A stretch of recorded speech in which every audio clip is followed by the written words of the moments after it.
para penari, para pemusik yang luar biasa. Sekali lagi beri tepuk tangan Bapak Ibu. Haleluya, puji Tuhan, luar biasa.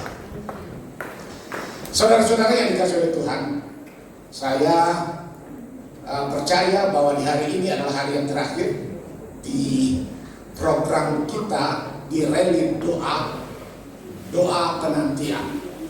Dan hari ini adalah hari yang terakhir. Hari ini adalah hari yang terakhir. Numpang tanya Bapak Ibu jemaat yang dikasihi Tuhan, tema kita yang terakhir di minggu terakhir ini apa? Di hari terakhir ini, dalam 10 hari kita semua ada tema. Dan tema terakhir apa? Siap menerima dan diutus. Puji Tuhan. Saudara-saudara yang dikasihi oleh Tuhan, kita akan buka bersama-sama dalam kitab Kisah Para Rasul. Sebelum ini di Kisah Para Rasul 1 ayat 8. Kita baca sama-sama ayat ini. Kisah Para Rasul pasalnya yang pertama, ayatnya yang ke-8 ini ayat yang sudah sangat populer sekali. Saya hanya mau mengulas satu ayat ini saja, ya. Para teolog, para pendeta, ya, tahu kalau satu ayat itu model khotbah seperti apa. Dan kita akan lihat ulasan ini. Kisah Para Rasul pasal 1 ayatnya yang ke-8. Kalau ini belum bisa ditampilkan, saya mohon yang sudah ketemu ayat ini disilakan dibacakan. Ya. Kisah Para Rasul 1:8. Tetapi kamu akan menerima kuasa kalau Roh Kudus turun ke atas kamu, dan kamu akan menjadi saksiku di Yerusalem dan di seluruh Yudea dan Samaria dan sampai ke ujung bumi. Puji Tuhan. Terima kasih Ibu Christine, ya, yang sudah membaca ayat ini. Saudara, tema khotbah saya adalah siap menerima dan diutus. Saudara-saudara yang dikasihi oleh Tuhan, saya akan bicara mengenai beberapa frase. Tahu frase? Nggak tahu. Tahu frase? Hah? Tahu frase? Nggak tahu. Ya. Frase artinya satu kelompok kata yang punya satu kesatuan makna. Jadi satu kelompok kata yang mempunyai kesatuan makna. Ya, itu yang dimaksud dengan frase. Saudara-saudara yang dikasihi oleh Tuhan, kalau kita perhatikan sebetulnya ayat ini ada yang kita kenal mengenai subjek, mengenai predikat dan objek. Ya, kalau kita tahu ya anak-anak, mahasiswa tahu? Semua kita tahu mengenai subjek, predikat dan objek. Kalau di dalam ayat ini, saudara yang dikasihi oleh Tuhan, kita akan menemukan 3 hal atau 3 hal yang penting mengenai apa yang disebut subjek, predikat, dan objek. Subjek itu kata kamu. Kamu, ya, itu subjek. Kamu adalah Anda dan saya. Kalau dalam bahasa asli ini dikatakan murid-murid. Murid-murid itu disebut pengikut Kristus. Kalau pengikut Kristus itu disebut matetes. Sama-sama sebut matetes. Matetes itu adalah, ya, apa yang kita tahu subjek kamu. Subjek dari apa yang kita nantikan adalah kamu. Anda dan saya sebagai pengikut Kristus, sebagai murid-murid Tuhan, dalam malam-malam reli doa 10 hari ini, kita merupakan, ya, subjek dari apa yang dijanjikan Tuhan. Kita subjeknya. Subjeknya, kamu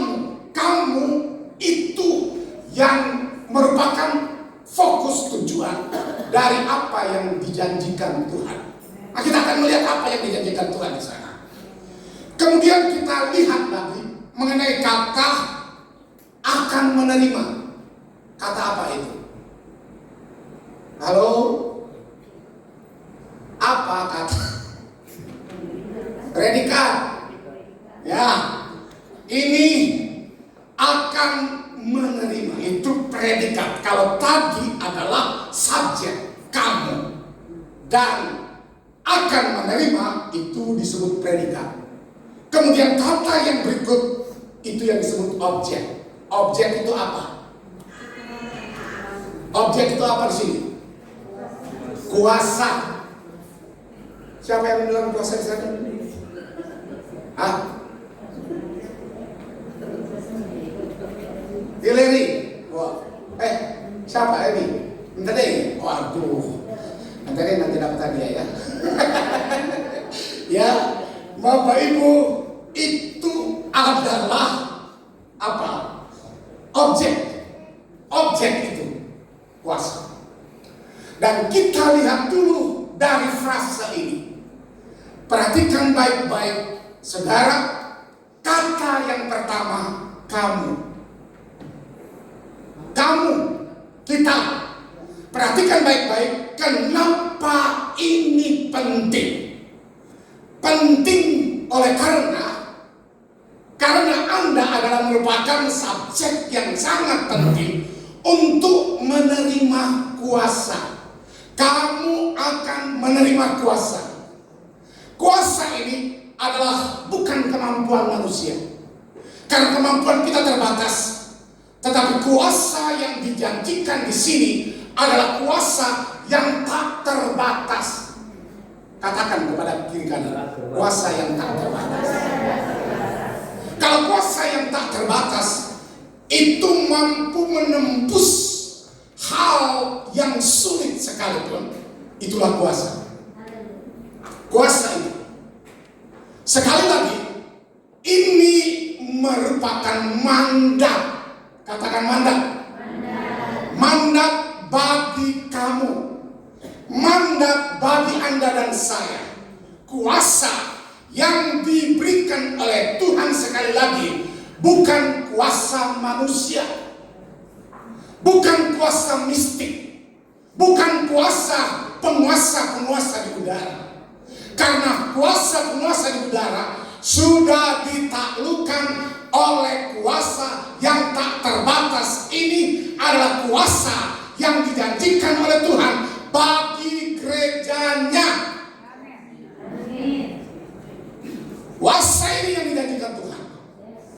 Itulah sebabnya saya mengatakan bahwa kemampuan ini bukan kemampuan yang datang dari manusia, tetapi kemampuan ini datangnya dari Allah yang tak terbatas. Sementara puji Tuhan, saya merasakan kuasa ini. Kuasa ini sedang ada di sini. Dan kuasa ini betapa penting. Ini hari penantian. Anda tahu ketika mereka berada di in the upper room, mereka berada di atas, di loteng sebuah rumah. Kemudian Tuhan hadir dengan cara yang dahsyat. Angin, api turun. Kalau bicara mengenai angin, itu bicara mengenai sebuah kekuatan yang tidak dapat dibatasi. Dan kalau bicara mengenai api, bicara mengenai pemurnian. Pemurnian, dimurnikan. Saudara yang dikasih oleh Tuhan, apa maksud kita untuk doa 10 malam? Esensinya apa? Esensinya kita berdoa karena kita ingin dipenuhi dengan kuasa. Kita ingin dipenuhi dengan kuasa Roh Kudus. Karena Anda dan saya tidak mampu dan sama sekali tidak mampu dengan kekuatan kita. Kepintaran kita tidak mampu mengalahkan kekuatan kuasa setan. Kekuatan yang kita punya tidak mampu. Tetapi kalau kuasa ini turun kepada kita, kita ada otoritas, kita punya kekuatan, kita tidak labil. Tahu labil? labil, berubah-ubah, sempoyongan, cuma datang masalah, plek. Ya, cuma persoalan sedikit saja, blak. Saudara, karena labil, Tuhan tahu bahwa murid-murid ini punya kelabilan, punya hal yang terbatas. Itulah sebabnya Tuhan katakan, kamu tunggu di Yerusalem, jangan tinggalkan Yerusalem. Kenapa Yerusalem? Oleh karena Yerusalem pusat dari banyak tradisi yang ada di sana, yang begitu kuat, Yudaisme, Farisi dan sebagainya, begitu kuat. Dan ada banyak orang-orang dari berbagai bahasa ada di sana. Dia katakan, kamu tunggu di sana. Aku akan memberikan janjiku kepada kamu, dan kamu akan melihat angin turun begitu kencang. Kamu akan lihat api turun dengan ajaib. Saudara, sementara mempersiapkan khotbah ini, finishing well, tadi barusan 2 jam yang lalu, saya berdoa kepada Tuhan. Tuhan, apa yang Tuhan mau disampaikan? Bukan dari saya mau, apa yang Tuhan mau. Dan finishing bell, Tuhan katakan, ini yang aku mau kamu sampaikan. Terkadang kita lupa bahwa kita dipanggil untuk menerima kuasa. Terkadang kita takut menerobosi palang-palang pintu besi dari setan, karena kita tidak punya kemampuan. Tapi kalau kita punya kemampuan yang dari Tuhan, kita akan mampu menembus badai apapun, sekalipun persoalan. Kita mampu. Coret sebelah kiri kanan, katakan kita mampu. Dimampukan oleh Tuhan.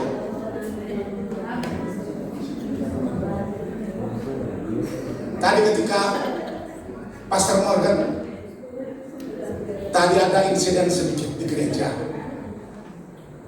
Saya katakan dalam hati, Tuhan sedang mempersiapkan hambanya ini untuk sesuatu yang besar kalau kita menang. Tuhan sedang mempersiapkan, karena ini proses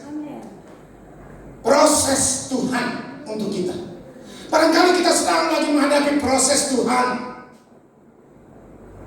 Apa yang kita alami? Proses Tuhan. Saya sedang lagi di proses Tuhan belakangan ini. Bukan persoalan-persoalan boti, bukan. Badai sudah berlalu. Tetapi saya sedang lagi diuji oleh Tuhan mengenai fisik.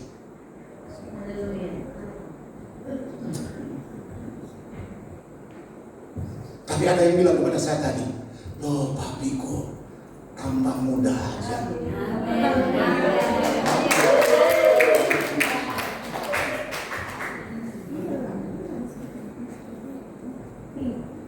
Dia tanya saya, dia panggil saya om, bukan papi.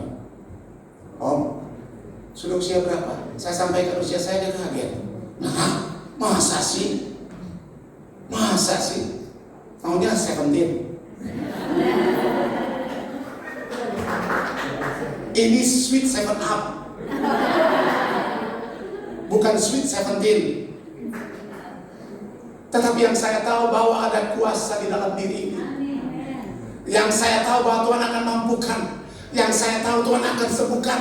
Yang saya tahu Tuhan akan mengangkat dan memposisikan kita pada posisi menang dan kemenangan. Kuasa datang bersama Roh Kudus. Tujuannya untuk apa? Untuk pelayanan.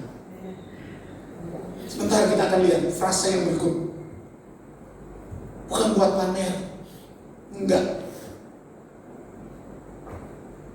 Saya pikir ketika sekolah, ya saya reguler, ya kalau mau dihitung barangkali ada 9 tahun untuk menyelesaikan studi itu. Tetapi tidak cukup. Tidak cukup kalau tidak ada label the Holy Spirit.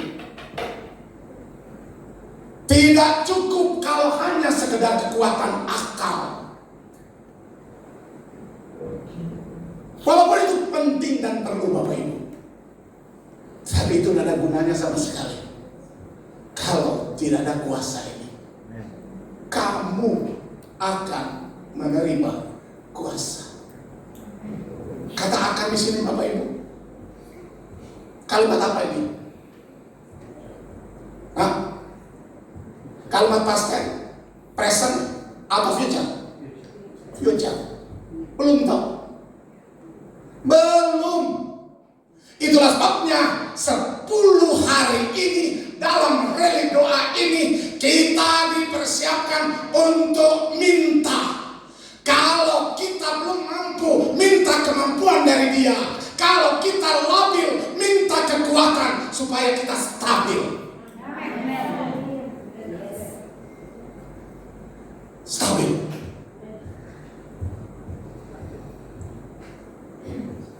Kuasa ini bukan untuk pamer, bukan cari kekayaan. Kalau saya mau cari kekayaan, saya tidak tinggal di ruko. Benaran Bapak Ibu. Beberapa tahun saya tinggal di rusun. Tapi yang saya cari adalah kuasa yang tak terbatas itu. Kamu akan menerima kuasa. Saya pikir setelah selesai dari sekolah teologi udah cukup. S1 4,5 tahun, S2 2 tahun. Terus menerus saya pikir sudah cukup. Dan ternyata enggak Bapak Ibu. Tidak. Semuanya ini tidak ada gunanya kalau tidak ada kuasa. Anda tahu Paulus, dia punya guru besar, ahli ilmu hukum Taurat, Gamaliel namanya. Kemudian 7 kebanggaannya luar biasa. Semua dia kuasai. Bicara mengenai hukum Taurat, dia orang yang cukup memahami. Dia berguru kepada Gamaliel yang ahli Taurat. Tapi semuanya tidak ada arti. Dia katakan, ini dung. Dalam bahasa Indonesia, dung, D-U-N-G, dan apa? Sampah. Kemudian sebelum itu dia katakan loss. Loss bukan hilang, tetapi L-O-S-S. Loss itu tidak bernilai. Dan semua yang dia banggakan itu dia katakan loss and down. Tidak bernilai dan sampah. Tapi ketika otoritas ini hadir dalam dirinya, saudara-saudara sekalian, Tuhan menjamah, Tuhan memulihkan dia, dan Tuhan lepaskan kuasa. Kuasa itu turun dalam dirinya, menjadi seorang pemberita Injil yang berani. Anda akan jadi penakut. Saya dulu, saudara-saudara, pertama kali khotbah di tengah nenek-nenek yang 7 orang. Saya khotbah di sebuah gereja kecil. Sekarang jadi gereja besar. Ketua daerah yang pimpin gerejanya. Saya tidak pernah lupa itu Bapak Ibu. Ayat juga yang saya ambil tidak pernah saya lupa. Pertama Petrus pasal 3 ayat 9. Saya tidak pernah lupa itu pertama kali. Tetapi ketika tampil gemetaran, karena saya belum merasakan lawatan Tuhan. Tapi seperti tadi bagi saya katakan, ketika saya mendapat lawatan Tuhan yang luar biasa, saya lihat pendetanya jalan di atas kursi yang kosong. Kursi ini dia jalan di atas kursi. Kemudian luar biasa seperti ini dia melangkai dari kursi ke kursi yang lain. Beda kalau bangku, tetapi ini kursi Bapak Ibu. Dia jalan di atas kursi itu. Dia sendiri tak tumbang, padahal orang bule. Tetapi saya melihat ada kuasa di dalam dirinya. kuasa dalam dirinya. Kemudian dia katakan, no matter where brother you come from here, you speak in tongue. Dia katakan kepada seorang Dokrandes, sastra barat. Saat itu Tuhan melawat. Dan hari itu saya tidak pernah lupakan. Itu yang saya tidak pernah lupakan. Ketika Tuhan melawat. Dan ini yang memberikan keberanian. Ini yang membuat saya tidak membleh. Ada tahu kalau HP sudah lobet?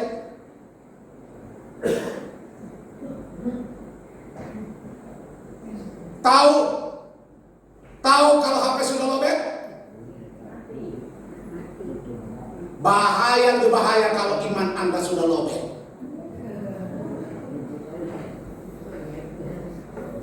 Nah, ada di sini imannya lobet. Amin. Masih punya semangat? Minta lagi, saudara. Minta terus. Dipenuhi. Tadi pagi saya katakan, dipenuhi di sini adalah mereka sudah punya dasar. Ketika kita berjumpa dengan Tuhan, Roh Kudus yang bekerja untuk kita menerima Dia. Betul nggak? Itulah sebabnya dia katakan, hendaklah kamu penuh dengan Roh. Penuh dengan Roh, roh meluber, penuh. Dia akan memberikan nilai yang amat dahsyat dalam hidup kita kalau kita dipenuhi dengan Roh Kudus. Jangan dipenuhi dengan Roh Kudus, tapi dipenuhi dengan Roh Kudus. Kemudian kita lihat Bapak Ibu di frasa yang kedua. Kalau Roh Kudus turun ke atas kamu. Ya. Kalau Roh Kudus turun ke atas kita, ini barangkali pemandu HP ini dinaikin aja. Saya nggak bisa muter. Ya, saudara yang dikasih oleh Tuhan. Kalau Roh Kudus turun ke atas kamu, syaratnya jelas. Apa? Dipenuhi.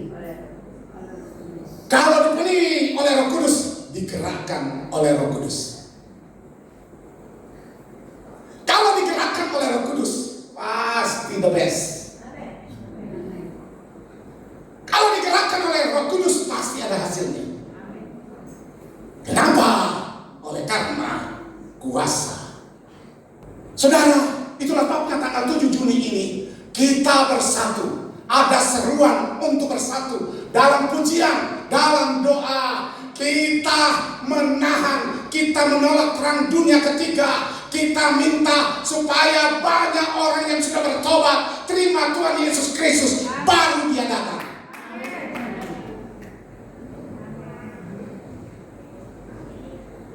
Kamu akan menerima kuasa kalau Roh Kudus turun ke atas kamu. Turun ke atas kita. Dia akan mempertunjukkan. Ini tindakan Allah yang luar biasa. Kalau Roh Kudus turun ke atas kita, tindakan, ada gerakan. Bukan hanya nyanyian, ada gerakan Roh Allah di sini. Bukan hanya sekedar nyanyi, tetapi Anda rasakan ada gerakan Roh Allah.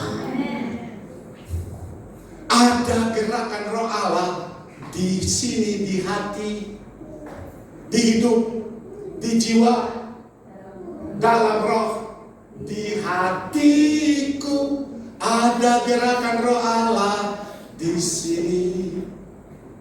Kalau ada gerakan Roh Allah, setan manapun nggak akan mampu mengalahkan.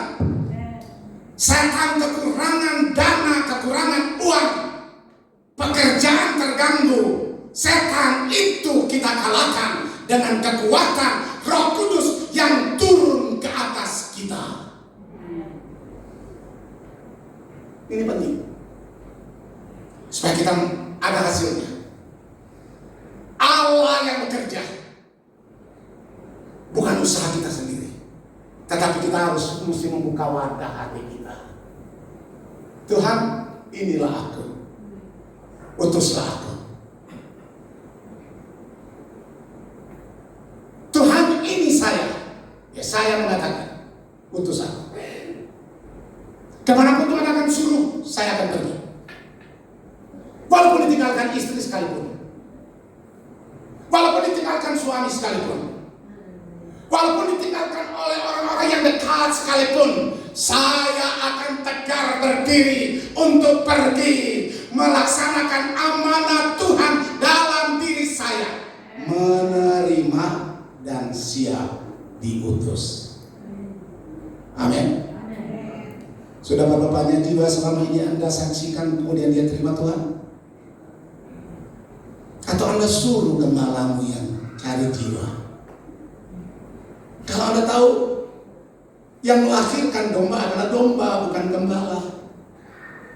Halo? Apa ada orang? Ada ya? Yang melahirkan domba adalah domba. Itulah sebabnya Tuhan katakan, mari kamu metetes, kamu akan menerima kuasa dan aku akan utus kamu dimanapun kamu pergi dan berada. Saya yang akan bekerja di dalam pelayananmu. Ya, Bapak Ibu, itulah sebabnya kalau Roh Kudus turun ke atas kita, kita akan merasakan perbedaannya. Rasakan perbedaannya. Katakan, rasakan perbedaannya. Ini perbedaan ketika Roh Kudus turun ke atas kita. Kemudian frase yang ketiga adalah, kamu akan menjadi saksiku. Dari saksi siapa? Saksi Tuhan Yesus. Barangkali ada semeja makan dengan kita tidak pernah dengar Injil.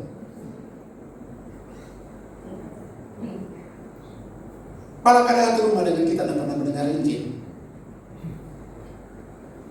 Kalau kuasa Roh Kudus turun ke atas kita, kita akan menjadi pemberani untuk beritakan Injil kepada orang terdekat di dalam rumah kita sendiri. Katakan amin. Karena kuasa itu yang akan memberikan kita roh pemberani.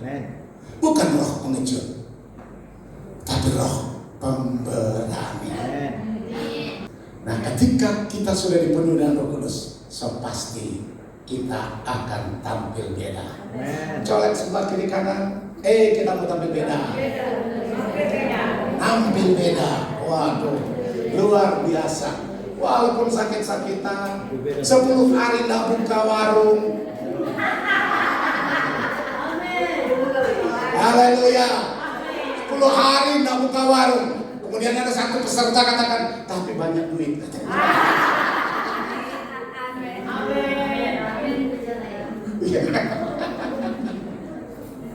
Ya. Masih bisa traktir orang yang ketika doa ada rupanya yang lupa atau dia bawa cuma sedikit, ya cuma ganjil doang. Wah, sudah malam. Kemudian ada yang ngajak, tapi ikut papi. Datang satu orang kepada saya, papi jangan ikut, papi akan dipretelin. Ya. Tetapi ini identitas orang percaya. Setelah sudah makan semua datang, waduh, ya hampir cetio.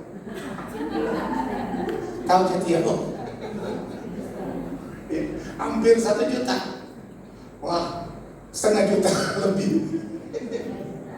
Tetapi happy dong. Hari malam kalau Anda datang, Anda pasti menikmati banyak makanan tadi malam. Ini si kecil cabai rawit.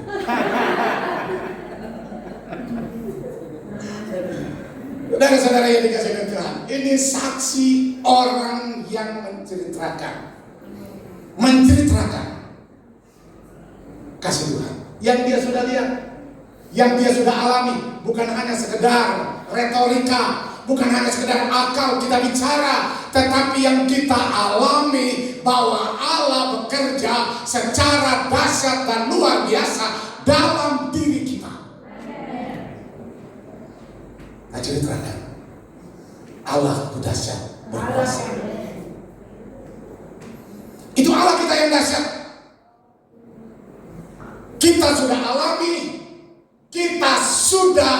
dengar, kita sudah lihat, bukan hanya didengar dari orang lain, tetapi kita mendengar apa kata Tuhan dan kita alami apa yang dikatakan Tuhan. Kamu akan menjadi saksiku. Dan keempat, di Yerusalem. Kenapa di Yerusalem? Al-Misi Yerusalem adalah tempat tinggal mereka.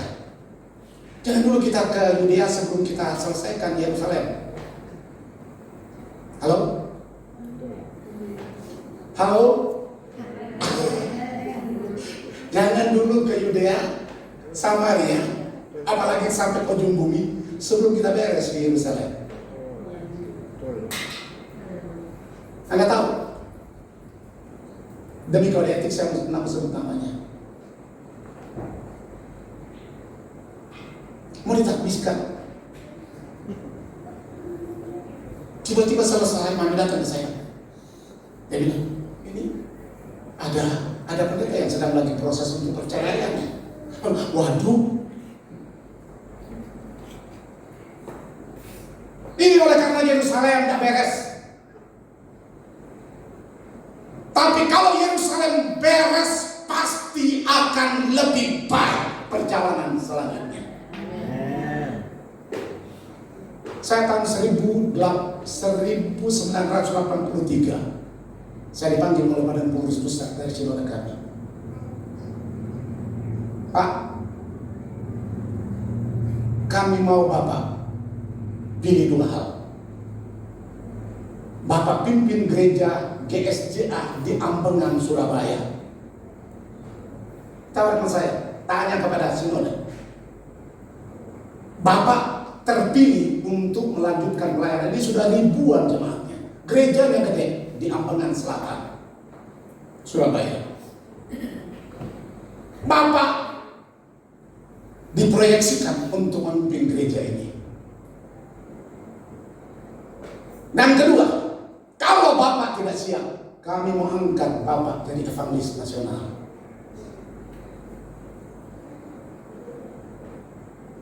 Kemudian saya katakan, tunggu dulu, saya mau doa.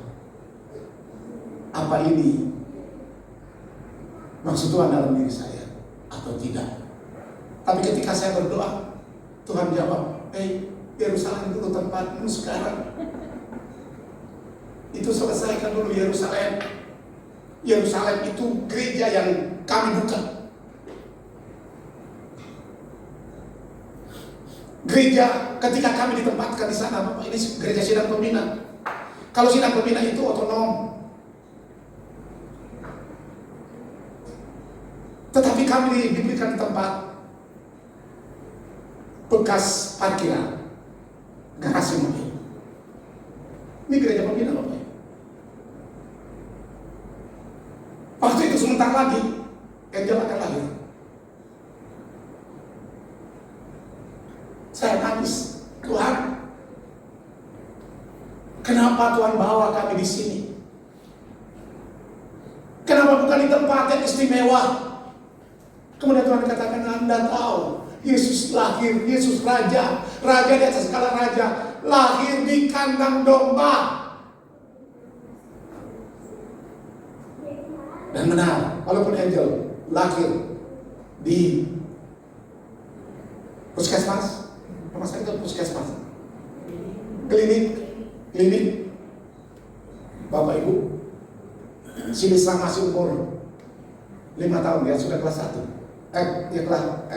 Kelas 1. Saudara yang dikasih oleh Tuhan. Kata Tuhan bilang, di sini kamu jangan dulu mana-mana. Maka saya katakan, Tuhan, saya tunduk dan taat kepada apa yang Tuhan mau. Kemudian Tuhan hiburkan Bapak Ibu. Pada waktu ada pelayanan KKR, hampir 40 jemaah memberi diri dibaptis. Mana tepuk tangannya, Bapak? Hujan deras. Kemudian kami membaptis orang-orang ini. Puji Tuhan. Sekarang satu dokter pimpin sekolah tinggi teologi Mawar Saron di Lampung sempat datang di kita. Ini buah. Kemudian satu lagi mengajar di sebuah sekolah tinggi teologi di Sulawesi Tengah.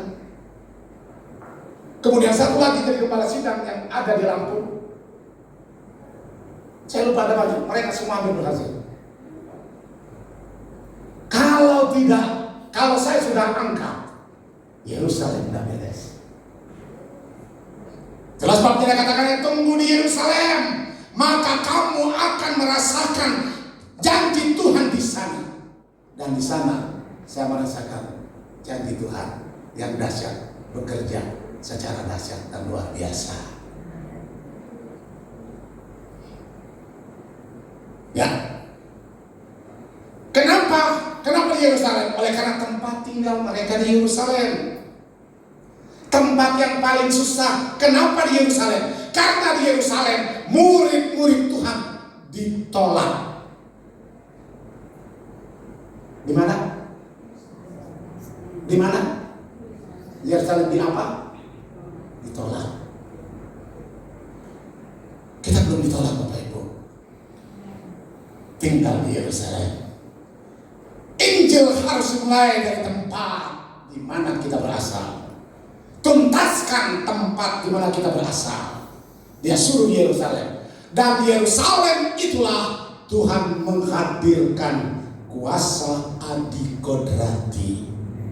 Apa kuasa adikodrati? Adalah kuasa yang tak terbatas, kuasa yang menembus badai, kuasa yang mengalahkan setan, kuasa yang memberikan kita kemampuan dan kekuatan. Kuasa itu tidak ada duanya, cuma dari Dia, pekerjaan yang dijanjikan Tuhan. Semua kita mau diberkati Tuhan, bukan? Nantikan Dia hadir, nantikan Dia bekerja. Kemudian sesudah itu mereka setelah menerima kuasa, baru Tuhan perintahkan kamu ke seluruh Yudea, Samaria, sampai ke ujung bumi. Ekspansi ke daerah sekitar. Daerah sekitar mulai dari Yudea, Samaria. Penting oleh karena orang Samaria dianggap musuh orang Yahudi. Betul? Ya. Nggak boleh bertegur sapa aja, nggak boleh saudara. Itulah banyak perempuan Samaria ini ketika dia mengalami kecelakaan dilewati oleh orang-orang Yahudi. Karena memang tradisi Yahudi dan Samaria tidak boleh bertegur sapa. Oleh kuasa mampu menembus badai. Di sini ada banyak suku. Ada dari Manado, ada dari Batak, ada dari Chinese, ada dari Jawa. Kita berbagai suku, tetapi Tuhan satukan kita. Oleh karena badai ini sudah diruntuhkan oleh kuasa kasih Tuhan. Kasih Tuhan itu yang membuat kita bersatu. Karena Injil merobohkan tembok suku, budaya, dan permusuhan. Itulah Allah kita. Baru yang keenam, frase yang keenam. Saya sudah selesai. Sampai ke ujung bumi. Ujung bumi di mana?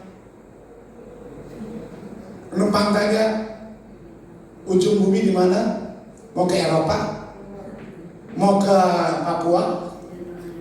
Mau ke Jerman? Ada yang mau ke Jerman, ada yang ke Australia. Ya, ada yang mau Korea Selatan. Ujung bumi itu di mana Bapak Ibu? Hah? Di mana?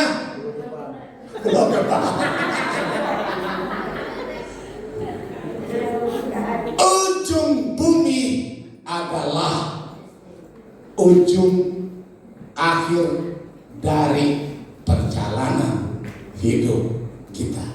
Kalau kita sudah koin di sana, sudah dead di sana, sudah mati di sana, itu ujung bumi kita. Itu ujung bumi kita Bapak Ibu. Tetapi yang dikatakan keliling sampai dimanapun, sampai ke ujung dunia manapun. Dunia kita, keberadaan kita. Karena kalau mau ujung keliling dunia mesti punya hepeng dulu kan. Betul nggak? Punya duit dulu. Kalau nggak ada duit nggak bisa keliling. Jadi keliling dunia itu adalah sampai sejauh di mana kita berada. Tuhan akan melawat kita dan Tuhan akan memberkati kita. Saya mau katakan kepada Bapak Ibu, kalau bukan kuasa saya dan tidak ada di sini, kalau bukan kuasa itu saya tidak mampu berdiri di sini. Tapi oleh karena kuasa itulah yang memungkinkan kita bertahan. Karena kuasa ini yang membuat kita tegar. Kuasa ini yang membuat kita on fire. Kuasa ini yang memberikan kita semangat melayani. Tadinya murid-murid Tuhan sebelum mereka menerima kuasa, mereka ada banyak yang mau kembali ke dunia lamanya. Tetapi ketika mendapat lawatan Tuhan pakai Petrus satu contoh. Ketika impartasi dari Tuhan, kuasa Tuhan, satu kali berkhotbah 3.000 jiwa menerima Kristus. Kemudian pada sesi yang kedua berkhotbah 5.000. Itu cuma laki-laki, Bapak Ibu. Cuma laki-laki. Saudara, tidak dihitung anak-anak dan perempuan. Seperti mujizat 5 roti dan 2 ikan itu, Bapak Ibu. Cuma dihitung laki-laki, tidak dihitung anak-anak dan perempuan. Saudara-saudara sekalian dikasih oleh Tuhan, Tuhan lakukan hal yang tidak masuk akal. Tuhan lakukan perkara yang besar. Dan saya percaya hari ini kesempatan untuk kita minta pengurapan Tuhan, minta lawatan Tuhan, minta dipenuhi dengan kuasa Roh Kudus. Kita minta, kita siapkan wadah hati kita, diri kita dipenuhi dengan urapan dahsyat yang dari Tuhan mengalir bagaikan sungai yang tidak henti-hentinya dalam diri kita, sehingga kita mampu